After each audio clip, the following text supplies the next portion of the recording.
नमस्कार दोस्तों, आप देख रहे हैं एनएसपी न्यूज़ चंदन पांडे के साथ। आज हम मौजूद है दिल्ली के जंतर मंतर, जहां पर हर राज्य में अलग अलग भाषा का प्रयोग किया जाता है। उसी में सबसे प्रसिद्ध भाषा माना जाता है भोजपुरी, जो कि हिंदी और भोजपुरी समझने में ज़्यादा टाइम नहीं लगता किसी को भी। तो ये उन भाषा भोजपुरी को राष्ट्रीय भाषा का दर्जा दिलाने के लिए दिल्ली के जंतर मंतर पर धरना दे रहे हैं। क्या कहना चाहोगे आज के प्रदर्शन को लेकर आप? आज के जो प्रदर्शन बाटे या भोजपुरी भाषा के लेके बा, आज 19वां ये धरना आंदोलन है। एकरा में भोजपुरी भाषा के साथ भेदभाव कइल जाता। सरकार एकरा के कहीं में कहीं मोदी सरकार अनदेखी कर रहा बा, नज़रअंदाज कर रहा बा। भोजपुरी भाषा के सांसद कई लोग आके जीत के यहाँ संसद में बैठल बा मोदी जी के गोद में, जिनका नाम बा मनोज तिवारी, रवि किशन और निरहुआ दिनेश लाल यादव। अभी कई लोग व्याकुल बा भोजपुरी संसद में आवे खातिर। पवन सिंह जैसा एक व्यक्ति और भोजपुरी गावे वाला और खेसारी जैसा व्यक्ति सांसद बनने के लिए व्याकुल है।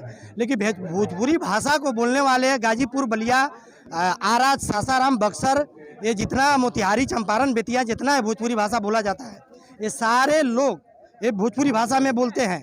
लेकिन मोदी जी के सामने, अमित शाह के सामने अपनी भाषा को 8वां सूची को जारी कराने में कहीं फेलियर है और नाकाम है। और आप इनको डर हो गया है, चिंता हो गया है कि भोजपुरी भाषा को 8वां सूची में शामिल कराने के प्रधानमंत्री जी से कहेंगे तो हमारी टिकट कट जाएगी, हमारी रोजी रोटी बंद हो जाएगा। ये चीज़ को मैं आपको बता दूं, रवि किशन का गाना था, लहंगा उठाते थे रिमोट से, इस तरीके के गाने भोजपुरी को खराब परोसने वाले और फुहरपन परोसने वाले यही लोग हैं, जो कि मनोज तिवारी जी गाते थे, कुर्ती के टूटल बा बटमिया, घुमेलू बाजार में मोहनिया। रवि किशन के लहंगा उठा दे रिमोट से, पियबा ले ले तकियबा हो लेके सुते के बाद, बहुत सारे फुहरपन गाना ये लोग देते हैं। तो इस पर भी सही लोग सुनते हैं, लेकिन अब ये लोग भरत शर्मा के इतने अच्छे गाने हैं, क्यों नहीं सुनते? भरत शर्मा के गाना इसलिए नहीं सुनते हैं, उनके फुहरपन का देते हैं गाना का अंदाज, और इस वजह से बढ़िया गाना दब जाता है। दुनिया भी फुहरपन के पीछे घूमता है। तो इसको भी सुधार करना जरूरी है। सरकार के इस पर लगाम लगाना चाहिए। बिहार सरकार एक्शन ले रही है, लेकिन कहीं में कहीं नीतीश सरकार बिहार विधानसभा से पास करके, पारित करके केंद्र सरकार को प्रस्ताव भेजा है, लेकिन यहाँ पर सेंट्रल में भोजपुरी भाषा को 8वां सूची में जारी नहीं किया जाता है। ये कहीं में कहीं भोजपुरी भाषा के साथ खिलवाड़ किया जाता है, नज़रअंदाज किया जाता है। प्रधानमंत्री जी जिस तरह चाहते हैं कि बिहार पिछड़ा हुआ राज्य है, उसी तरह पिछड़ा रहे। बिहार के लोग मजदूरी करने जाए तो लात खाए, बिहार के पढ़ाई करने जाए तो लात खाए दूसरा स्टेट में, लेकिन बिहार आगे न बढ़े, बिहार न पनपे।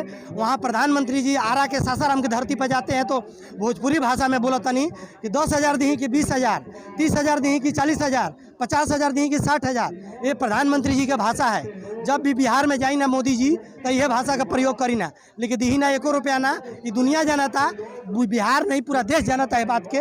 लेकिन सच्चाई बात यह बा कि भोजपुरी के 8वां सूची में शामिल करे खातिर कहाँ धरना दिए। कलकत्ता में भोजपुरी सम्मेलन भाई, मुंबई में भाई, तानिया झा ने एक गाना गाया था, अच्छे गाने गा रही थी। तानिया झा को सुनते हो गया? तानिया झा बहुत अच्छे गाना तानिया झा, उसको कोई नहीं सुनता था। उसने कहा मैं लोगों से भला चाहती हूँ, लोग कुछ और ही चाहते हैं। जो लोग नहीं, तानिया झा एक खतरनाक महिला है, सेक्सी महिला है। उनको मर्द बदल के चाहिए, और वो थोड़ा खतरनाक टाइप का कलाकार है। कुछ ऐसे गायिका हैं महिला में जो कि उनको साल में दो बार पति चेंज करती है। कलाकार से कितने उनका संबंध रहता है, तो भोजपुरी को अपनी इज्जत पर नहीं रखती है। जब हीरोइन बनना होता है, वो गाना सुने हैं ना कि हीरोइन बने के बता देखत बाड़ू सपना, कपड़ा उतारा गोरी, वो गाना चल रहा है ना, वो बात सच्चाई बा। लेकिन भोजपुरी के कहीं में कहीं बर्बाद करे वाला यही लोग हैं, जो लोग आज भोजपुरी से अरबों खरबों कमाता। आई लोग चाहत नहीं कि भोजपुरी के 8वां सूची में जारी हो।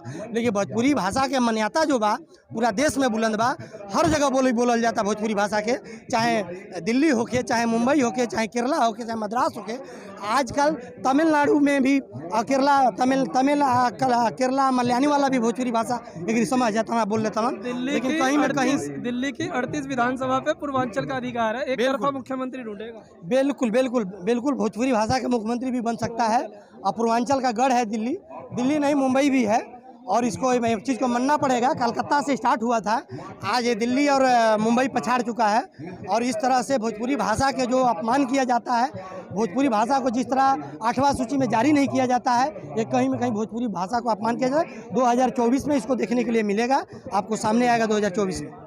में भोजपुरी को शामिल करने की मांग को लेकर जंतर मंतर पे हो, क्या कहना चाहोगे आज के प्रदर्शन को लेकर? हम पिछले 15 साल से भोजपुरी के लिए हम धरना प्रदर्शन कर रहे हैं। अभी 19वां धरना प्रदर्शन है। बहुत सारे संगठन भी करते हैं।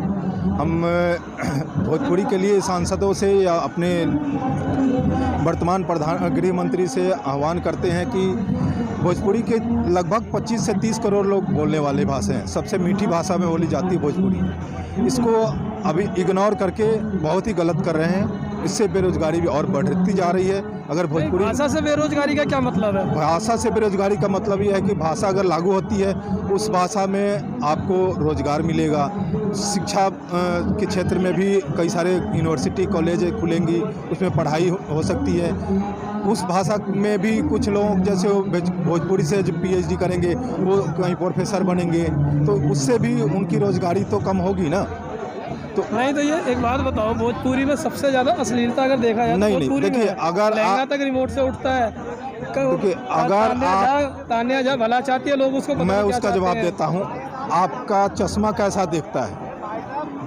देश में बहुत चीज़ें होती है कि ये नहीं करना चाहिए। सिगरेट के ऊपर भी लिखा रहता है कि ये नहीं पीना चाहिए, स्वास्थ्य के लिए हानिकारक, लेकिन फिर भी लोग और पीते जिसको हैं। लत है वो थोड़ी छोड़ देगा। हाँ, तो वो लत तो 2% लोगों की है, पूरा देश का नहीं है। 30 करोड़ आबादी है हमारी लगभग भोजपुरी की। उसमें अगर 500 लोग अगर बेकार हैं तो पूरी कौम बेकार नहीं हो गई ना। कौम के ऊपर आप उंगली नहीं उठा सकते कि सारी भोजपुरी खराब है भाषा। भोजपुरी भाषा सबसे मीठी भाषा। भरत शर्मा के एक से एक गाने जो बहुत अभी अच्छे हैं। आपने क्वेश्चन किया कि लहंगा उठा, अरे वो क्यों देख रहे हैं आप? भरत शर्मा की गीत उठाइए ना। सांसद है गोरखपुर से, सांसद, अरे- उसमें गाना गाया ये वाला। अरे वो सांसद होने के बाद नहीं गाया, वो अपनी जिंदगी में गाया था जब वो स्टार्टिंग जिंदगी थी। लोगों की डिमांड उस टाइप के कुछ चंद लोगों की थी, लेकिन उसके बाद उसको जब समझ आए कि हम गलती किए, उसके बाद उसका दिखाइए कि एक भी गाना उसने गाया हो। नहीं, आप भरत शर्मा की गाना उठाइए, कोई भी अश्लील गाना नहीं होता उनका। ऐसे बहुत सारे कलाकार हैं, उनका अश्लील गाना नहीं होता। कोई भी अगर लेकिन आगे 1-2% बढ़ता है, चाहे वो पवन सिंह हो, चाहे खेसारी लाल यादव हो, चाहे कोई भी सिंगर हो, छोटे से छोटा सिंगर, एक अश्लील गाना को चला के ही आगे बढ़ता है। नहीं, आप 1% निगेटिव की सोचते हैं, 99% पॉजिटिव नहीं सोचते हैं। यही कमी है हमारे देश में। 1% अगर कहीं कमी हो गई, उसको उजागर कर देंगी, मीडिया पूरा उजागर कर देगी। लेकिन 90% या 99% लोग सही हैं, उसके प्रति नहीं आती है मीडिया ये क्वेश्चन करने की। हाँ, आपने कितनी बार क्वेश्चन उठाया कि हाँ भोजपुरी को लागू करना चाहिए? आपके मीडिया चैनल से आया क्या? नहीं आया। इसलिए हम पूरे हमारे मीडिया चैनल से आ रहा, तभी तो हम आपके पास खड़े हैं। आप अच्छी बात, जितनी बार जंतर मंतर पे आओगे उतनी बार हम मिलेंगे आपको। बिल्कुल। तो मैं आपसे यही आह्वान करूंगा कि आप जितना हो सके आप इसको फेसबुक पे या अपने चैनल से प्रोवाइड उसको जनता में भेजिए ताकि सपोर्ट मिले और संसद में प्रेशर बढ़े। संसद में प्रेशर बनेगा तभी होगा। अभी भोजपुरी का कम से कम 60 से 70 सांसद हैं, लेकिन